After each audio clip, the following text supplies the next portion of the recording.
السلام علیکم ورحمۃ اللہ وبرکاتہ۔ بسم اللہ الرحمن الرحیم۔ پروگرام حب الہی کے حقدار کون میں ہوں آپ کا میزبان حافظ ہشام الہی ظہیر۔ معزز ناظرین گرامی قدر، ہم سورہ آل عمران کی آیت نمبر 31 کے حوالے سے اپنی گفتگو کر رہے ہیں۔ قل ان کنتم تحبون اللہ فاتبعونی یحببکم اللہ۔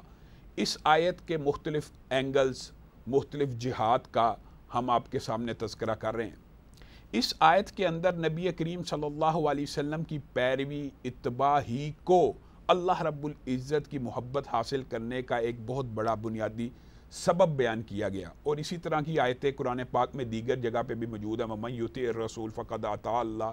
جس نے رسول اللہ صلی اللہ علیہ وسلم کی اطاعت کی، حقیقت میں اس نے اللہ رب العزت ہی کی اطاعت کی ہے۔ نبی کریم صلی اللہ علیہ وسلم کے ظاہری حلیے کی اطاعت کرنا بھی واجب ہے۔ نبی کریم صلی اللہ علیہ وسلم کا جو باطنی مقام و مرتبہ ہے اس کا تو کیا کہنا ہے، لیکن نبی کریم صلی اللہ علیہ وسلم کا ایک حلیہ ظاہری بھی ہے، اس کو بھی مسلمانوں کو اپنانا چاہیے۔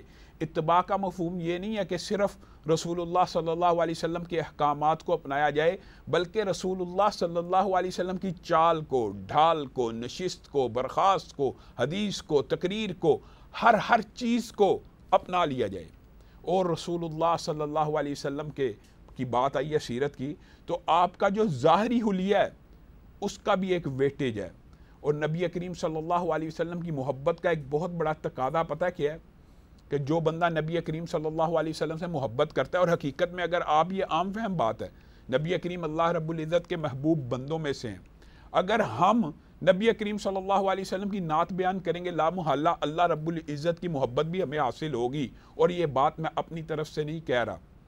حضرت حسان ابن ثابت نے جب کفار نے آپ کی ہجف کو بیان کیا تھا تو آپ نے جواب دیا تھا، تو اس وقت نبی کریم صلی اللہ علیہ وسلم نے آپ کو ایک دعا دی تھی، کیا؟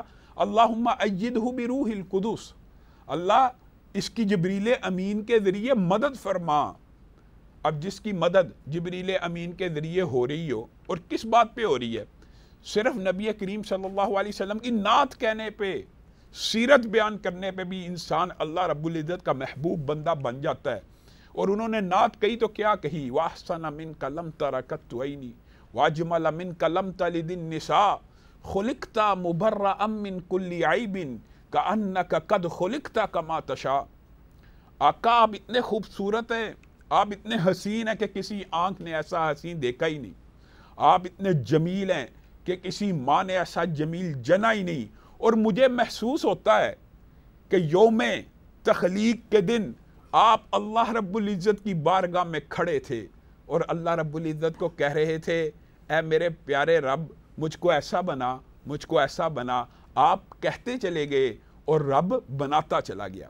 اسی طرح حضرت جابر نے بھی نبی کریم صلی اللہ علیہ وسلم کے ظاہر کو بیان کیا، کتنے عمدہ انداز میں بیان کیا کہ مدینہ کی ایک رات ہے، فضا میں ہنکی ہے، ہوا معطر ہے، ناک سے ایک بھینی بھینی خوشبو ٹکرا رہی ہے، قدم بے اختیار ہو کے اس خوشبو کے تعاقب میں چل پڑے۔ کچھ دیر بعد کیا دیکھتا ہوں، میں مسجد النبوی کے صحن میں پہنچ چکا ہوں، اور آقا دو جہاں سرخ رنگ کی چادر اوڑے ہوئے مسجد النبوی کے صحن میں بیٹھے ہیں۔ کہتے ہیں ایک نگاہ آقا کے چہرے پر پڑی، دوسری آسمان کے چاند پر پڑی، اور دل سے یہ آواز نکلی، من وجہک المنیر لقد نور القمر۔ چاند کو بھی اگر حسن ملا، آقا آپ کے چہرہ پر انوار سے ملا۔ یہی وہ چہرہ ہے کہ ام ایمن بیان کرتی ہیں، وہ چمکتا ہوا سورج تھا کہ دمکتا ہوا چاند تھا۔ جب آیا اپنے ساتھ رحمتوں کو لے کے آیا، جب سے گیا ہے آنکھیں دیدار کو ترستی ہیں، اور یہی وہ چہرہ ہے کہ صحیح حدیث کے اندر یہ الفاظ موجود ہیں، نبی کریم صلی اللہ علیہ وسلم کے چہرے کا جس نے حالت ایمان میں دیدار کر لیا، اس آنکھ کے اوپر اللہ رب العزت نے جہنم کی آگ کو حرام کر دیا۔ یہ اتنا خوبصورت چہرہ آپ نے تاریخ کے اندر حضرت یوسف کے حسن کے بہت تذکرے سنے ہیں، لیکن ایک طالب علم ہونے کے ناطے میں آپ کو یہ بات بتلاتا ہوں، میں اپنے مطالعے کے حساب سے یہ بات کہتا ہوں، کیا حضرت یوسف کا حسن اس قدر زیادہ تھا کہ عورتوں نے چھری کو چلایا، انگلیاں کٹ گئیں، احساس نہ ہو سکا کہ ہم پھل کاٹ رہے ہیں کہ انگلیاں کاٹ رہے ہیں، چہرے کے اوپر نگاہیں ٹک گئیں ذخیرہ حدیث میں نبی کریم صلی اللہ علیہ وسلم کا جب بھی حلیہ مبارک بیان ہوا ہے، صحابہ یہ بات کہتے ہیں کہ آقا علیہ الصلوۃ والسلام اتنے خوبصورت تھے، اتنے حسین تھے، اتنے جمیل تھے کہ ایک مرتبہ نظر اٹھتی تھی تو دوسری دفعہ ٹکنے کی جسارت نہیں تھی کرتی، خود بخود جھک جاتی تھی۔ اور یہی بات سمامہ یمامہ کے گورنر ہیں، مسجد النبوی کے صحن میں ان کو پلر سے باندھا گیا، ستون سے باندھا گیا، زور سے کسا گیا، مخالف ہیں، ابھی دشمن ہیں، ابھی اسلام کو قبول نہیں کیا۔ آقا علیہ الصلوۃ والسلام ان کو کہتے ہیں سمامہ کیا تو نہیں چاہتا کہ تو اپنے دشمن کا چہرہ دیکھ لے؟ اس وقت وہ بعض ایسے الفاظ کہتے ہیں جو توہین کے زمرے میں آتے ہیں۔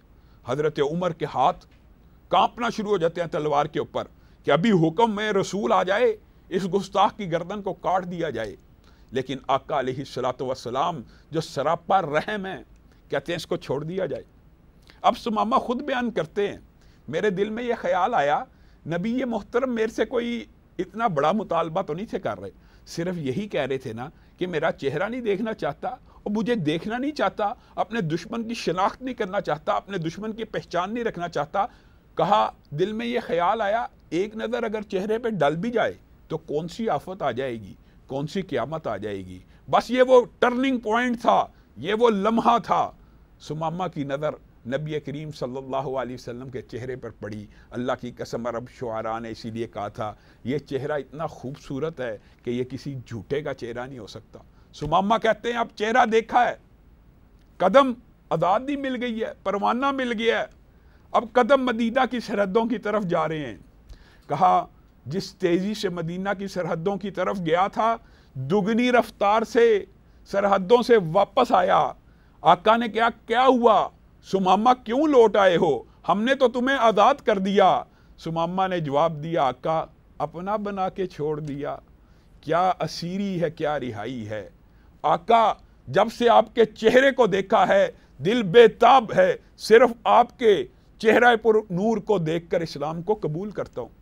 معزز ناظرین گرامی قدر آپ خود بتلائیے کائنات میں کسی کا ظاہر اتنا عمدہ ہے، کسی کا ظاہر اتنا عمدہ ہے کہ جس کو دیکھ کر لوگ اسلام قبول کریں؟ اگر نبی محترم کا ظاہر اتنا عمدہ ہے تو مجھے اور آپ کو کیا ہو گیا ہے؟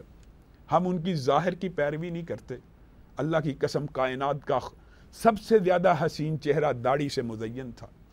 ہم نے حلیے کے اندر بھی نبی کریم صلی اللہ علیہ وسلم کے حلیے کو جو بندہ اپنانے کی کوشش کرتا ہے آج اس کو قدامت پسند، متعصب، حتیٰ کہ بعض جو حالات دہشت گرد تک کہنا شروع کر دیتے ہیں۔ نبی کا ظاہر بھی قابل پیروی، نبی کا ظاہر بھی قابل تقلید، نبی کا ظاہر بھی قابل اتباع۔ اور نبی کریم صلی اللہ علیہ وسلم کی سیرت کا یہ تذکرہ کرنے کا مقصد ہی یہ ہوتا ہے کہ نبی محترم کا اگر مقام و مرتبہ اس قدر بلند ہے، اس قدر زیادہ ہے، اگر نبی کی ذات اتنی اعلیٰ ہے تو معزز ناظرین گرامی قدر آپ خود فیصلہ کیجئے ان کی بات اعلیٰ کیوں نہیں ہے؟ ان کی بات بھی اعلیٰ ہے۔ اور یہ وہ چہرہ ہے کہ دیناریہ کا واقعہ میرے ذہن میں آ گیا۔ غزوہ احد کے اندر، احد کے میدان کے باہر کھڑی ہیں، ایک آنے والا آیا، کہنے لگا تیرا باپ کٹ گیا۔ کہا مجھے میرے بابا کی خبر نہ بتلاؤ، مجھے بتلاؤ فاطمہ کے بابا کیسے ہیں۔ دوسرے نے آ کے کہا تیرا خامند کٹ گیا۔ کہا مجھے میرے خامند کا نہ بتلاؤ، مجھے بتلاؤ عائشہ و حفصہ کے خامند کیسے ہیں۔ تیسرے نے کہا تیرا بیٹا کٹ گیا۔ کہا مجھے میرے بیٹے کی خبر نہ دو، مجھے بتلاؤ آمینہ کے لال کیسے ہیں۔ چوتھا آنے والا آیا، کہنے لگا کہ تیرا سب کچھ ہی لٹ گیا، تیرا بھائی بھی کٹ چکا ہے۔ اس وقت بھی دیناریہ نے ایک الفاظ کہے مجھے میرے بھیا کی خبر نہ دو، مجھے بتلاؤ شیما کا بھیا کیسا ہے۔ اور پھر نبی محترم کا چہرہ دیکھا، نبی کریم صلی اللہ علیہ وسلم کو زندہ دیکھا تو کہنے لگی اللہ کی قسم آپ کے چہرہ پر انوار کی زیارت کر کے، آپ کے چہرہ پر نور کی زیارت کر کے مجھے ایسا محسوس ہوتا ہے کہ میرے اوپر کوئی غم آیا ہی نہیں۔ 4 رشتہ دار ایک ہی موقع کے اوپر، ایک ہی میدان کے اوپر کٹ گئے ہیں، لیکن آپ کہہ رہی ہیں کہ مجھے ایسا فیل ہو رہا ہے، مجھے ایسا لگ رہا ہے کہ میرے اوپر کوئی غم آیا ہی نہیں۔ اتباع رسول کرنا ایک تو عقلی طور پہ اور منطقی طور پہ بالکل بعین شریعت کے ماتحت ہے، یعنی لازم ہے۔ عقلی اور منطقی طور پہ بھی اللہ رب العزت نے خود آسمان سے اتر کے ہمارے لیے کوئی نمونہ پیش نہیں تھا کرنا، بلکہ اپنے رسولوں اور پیغمبروں کو بھیجنا تھا اور انہی کی زندگی کو نمونہ قرار دینا تھا اور انہی کے رستے کو قابل تقلید قرار دینا تھا۔ اور اللہ رب العزت نے کلام حمید میں اس بات کو واضح طور پر ارشاد فرما دیا ہے کہ ہم جو اہدنا الصراط المستقیم اہدنا الصراط المستقیم پڑھتے ہیں، یہ کیوں پڑھتے ہیں؟ کیونکہ رسول اللہ صلی اللہ علیہ وسلم کا راستہ سیدھا راستہ ہے۔ رسول اللہ صلی اللہ علیہ وسلم کی ایک تو عقلی اور منطقی دلائل ہیں پیروی کے اور اتباع کے، لیکن دوسرا ایک بہت بڑا جو اس کے اندر لاجک ہے، وہ حدیث کے اندر جو الفاظ آتے ہیں اور نبی کریم کے مقام و مرتبے کا جو ذکر آتا ہے۔ آپ کے سامنے نبی کریم صلی اللہ علیہ وسلم کے ظاہری مقام و مرتبے کے حوالے سے چند روایات پیش کی ہیں۔ یہاں پر آپ کے نبی کریم صلی اللہ علیہ وسلم کے باطنی مقام و مرتبے کے حوالے سے چند باتیں گوش گزار کرنی ہیں کہ کائنات کا سب سے افضل انسان، کائنات کا سب سے اعلیٰ انسان، اس کا ذات، اس کی ذات، اس کا مقام، اس کا مرتبہ کس قدر اعلیٰ ہے، کس قدر فوق ہے۔ آپ صرف دو واقعات ان کو اگر یاد کر لیں تو اتباع رسول کے حوالے سے انسان کی زندگی بدل سکتی ہے۔ پہلا واقعہ کلام حمید کے اندر، سبحان الذی اسری بعبدہ لیلا من المسجد الحرام الی المسجد الاقصی۔ ایک رات نبی کریم صلی اللہ علیہ وسلم مکہ میں سوئے ہوئے تھے، ایک فرشتہ آیا، جبریل امین آئے۔ سب کو پتہ واقعہ معراج کی تفاصیل کے حوالے سے، اس کا جو دباچہ ہے، اس کا جو مقدمہ ہے، اس کی جو ابتدا ہے، یہ وہ ہے کہ سبحان الذی اسری بعبدہ لیلا من المسجد الحرام الی المسجد الاقصی۔ جبریل امین نبی محترم کو اپنے ساتھ مسجد اقصی لے گئے۔ نبی کریم صلی اللہ علیہ وسلم نے وہاں پہ بڑے روحانی چہرے دیکھے، بڑے نورانی چہرے دیکھے، بڑے خوبصورت چہرے دیکھے، سرخ و سفید داڑیاں، مزین، آراستہ، خوشنما، خوبصورت۔ نبی کریم صلی اللہ علیہ وسلم جبریل کو مخاطب ہو کر کہتے ہیں یہ کون لوگ آئے ہیں؟ اور یہ بات بھی یاد رکھیے، دنیا سے چلے جانے والا دنیا میں کبھی واپس نہیں لوٹتا، یہ نبی محترم کا معجزہ ہے، اور معجزے کے اوپر دلائل نہیں رکھے جاتے، معجزے سے دلائل اخذ نہیں ہوتے۔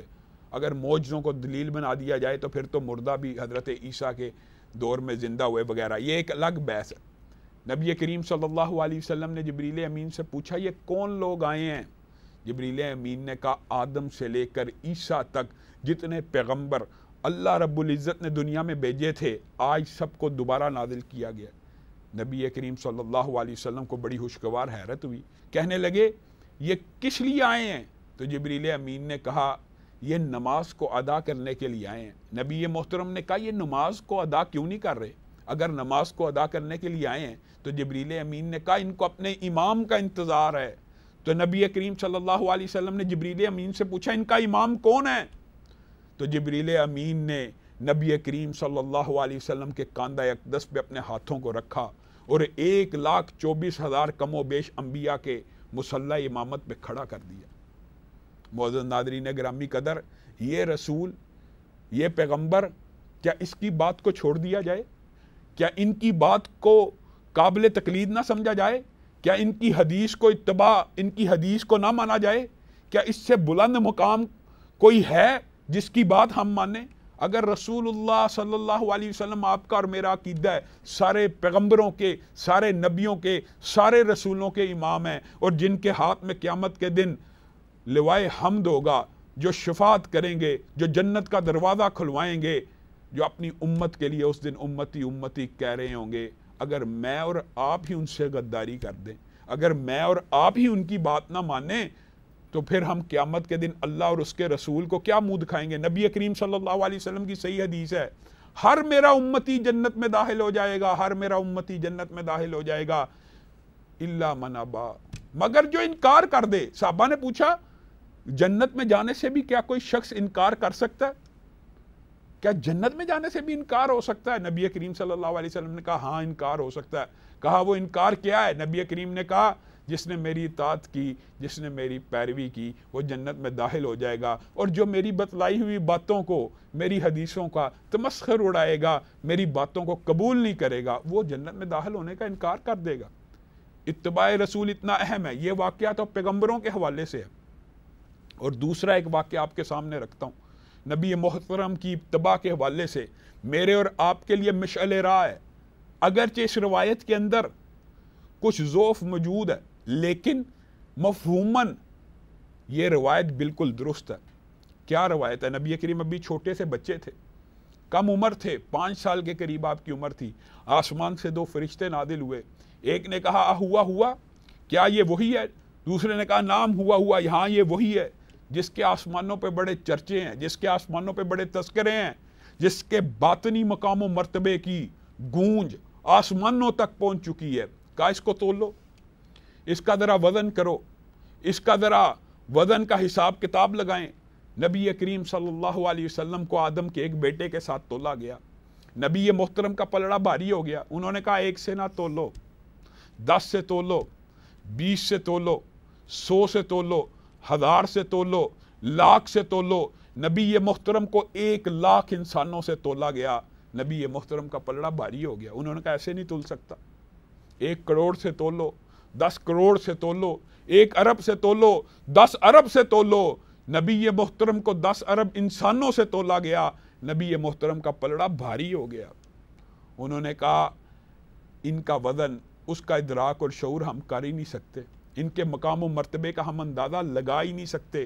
ایسا کرتے ہیں آدم سے لے کر قیامت تک جتنے انسان پیدا ہونے ہیں ان کو ایک پلڑے میں ڈال دیا جائے، تنہا آمینہ کے لال کو دوسرے پلڑے میں ڈال دیا جائے۔ معزز ناظرین گرامی قدر، یہاں پہ رکیے، سوچئے، ایک پلڑے میں سارے انبیاء، ایک پلڑے میں ہر نبی کے صحابہ، ایک پلڑے میں ہر امت کے شہداء، صلحاء، اولیاء، ہر امت کے، اور ایک پلڑے میں تنہا آمینہ کے لال ہیں۔ اور اللہ کی قسم، جب پوری انسانیت کو نبی محترم کے باطنی مقام و مرتبے سے بھی تولا گیا، میرے نبی کا پلڑا بھاری ہو گیا۔ اس بات کو سن کر صرف سبحان اللہ کہہ دینے سے ہمارا ایمان نہیں بڑھے گا، بلکہ اس بات کو سمجھ لینے کے بعد یہ عقیدہ اپنا لینا چاہیے کہ جہاں پہ قول رسول آ جائے، جہاں پہ تقریر رسول آ جائے، جہاں پہ گفتار رسول آ جائے، جہاں پہ نشست و برخاست رسول آ جائے، پھر کسی امتی کی نہیں چل سکتی، پھر کسی غیر نبی کی نہیں چل سکتی۔ اگر ہم اپنا یہ عقیدہ بنا لیں گے تو یقین مانیے ہمارا عقیدہ ہونا بھی یہی چاہیے کہ جس نبی کی ذات اعلیٰ ہے اور اجماع امت ہے، اللہ کا شکر ہے، اللہ کا شکر ہے، اس موقف کے اوپر کسی مسلک کا کوئی اختلاف موجود نہیں ہے کہ کائنات میں اللہ کے بعد اللہ رب العزت نے جتنی مخلوقات کو پیدا کیا ہے، اللہ خالق ہے، باقی ہر کوئی مخلوق ہے، اور مخلوقات میں اگر سب سے افضل کوئی ہے تو وہ آمینہ کے لال ہے، اس میں کوئی اختلاف نہیں ہے۔ معزز ناظرین گرامی قدر، اگر اس بارے میں اختلاف ہی موجود نہیں ہے سرے سے، تو پھر ہمارے اندر اس بات کا اختلاف کیوں پایا جاتا ہے کہ جس کی ذات اعلیٰ ہے اسی کی بات اعلیٰ ہے، جس کی ذات اعلیٰ ہوتی ہے اسی کی بات اعلیٰ ہوتی ہے۔ اور صحابہ نے نبی محترم صلی اللہ علیہ وسلم کی بات کو سب سے اعلیٰ و عرفہ سمجھ کر اسلام قبول کیا ہے اور ان کے پیچھے چلے ہیں۔ میری یہ بات یاد رکھیے، نبی محترم کا یہ جو فرمان ہے نا، کوئی بندہ اس وقت تک مومن بھی نہیں ہو سکتا جب تک میں محمد صلی اللہ علیہ وسلم اس کو اس کی جان، اس کے مال، اس کی اولاد سے بڑھ کر محبوب نہ ہو جاؤں۔ یعنی اگر نبی کریم صلی اللہ علیہ وسلم کی محبت ایمان کا ایک جز ہے، اگر ہمارے دل کے اندر نہ کٹ مروں جب تک میں خواجہ یثرب کی عزت پر، خدا شاہد ہے کامل میرا ایمان ہو نہیں سکتا۔ اگر مجھے اپنے بیٹے سے نبی کریم صلی اللہ علیہ وسلم سے زیادہ محبت ہے نا، تو سمجھ لینا چاہیے کہ میں خطا پہ ہوں، میں غلطی پہ ہوں، مجھے اللہ کی محبت حاصل نہیں ہو سکتی۔ نبی کریم صلی اللہ علیہ وسلم کے اوپر صحابہ اپنی جانیں نچھاور کر دیا کرتے تھے۔ ہجرت کے واقعے کے اندر حضرت ابو بکر کتنا مشہور واقعہ ہے، نبی محترم کے کبھی آگے دوڑے ہیں کبھی پیچھے دوڑے ہیں، کس لیے؟ اگر کوئی تیر آئے میں ابو بکر کے سینے پہ لگے، آمینہ کے لال کو کوئی کانٹا بھی نہ چبھے۔ اور صحابہ بیان کرتے ہیں اللہ کی قسم ہماری خواہش ہوتی تھی نبی محترم کو کوئی کانٹا بھی نہ چبھے، کوئی کانٹا بھی نہ چبھے۔